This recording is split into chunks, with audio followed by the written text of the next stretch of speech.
Today, we're looking at the darker side of literature with two books about not-so-happy families. And we've got writer Helen Slade and book critic Anna Kimura to talk us through them. First up, we're looking at Her Mother's Daughter by Alice Fitzgerald, a novel written from two points of view, one of a child and the other of her very troubled mother. Helen, I have to be honest, I found this one hard to read. It's very well written, but, well, how did you find it? I know what you mean, but I literally couldn't put it down and stayed up till 3 in the morning to finish it. There's something about immersing yourself in a family this flawed, this damaged, that's compelling.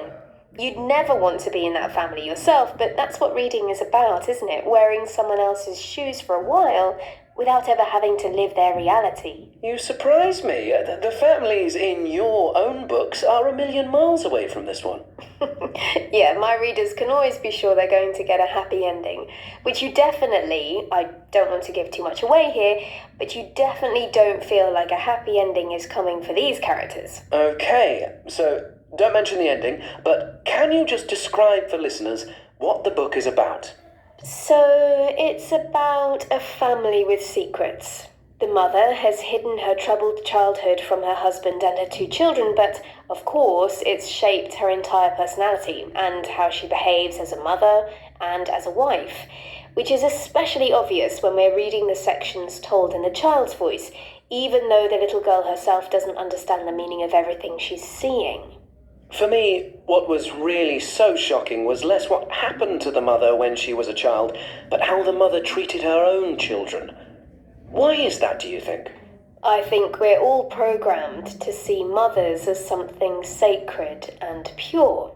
As a child, she was mistreated by her father, and in some ways, we're not that shocked by that, which is a sad thing in itself. And her own mother didn't help her. As a reader, we're less affected by that, I think, because that part of the story is revealed to us in the mother's voice, the adult voice. But the reason the way she treats her own child is so much more shocking is that the child is telling us about it, and we sympathise with her. It's very clever how the author plays on our natural instincts to protect a child. Though we do feel sorry for the mother too, or at least I did. It's hard not to. She's trapped in her own unhappiness. And we're trapped right there with her as the reader. It made me wonder, Anna, why is it that miserable books like this one sell so well? Because all of us have families. I suppose the books play out things we all see in much smaller ways in our own family lives. The other hard-hitting book this week is We Need to Talk About Kevin by Lionel Shriver. Now, there's a family who have a problem. They definitely do. Very few people will ever have a killer as a teenage son like the narrator in the book, but we can all identify with the challenges and often terrifying reality of raising teenagers. So, can you give us the lowdown on Kevin then, Anna? This book is written from the point of view of the mother.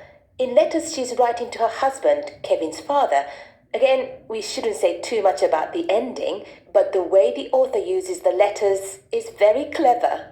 I have to admit, I really enjoyed this book.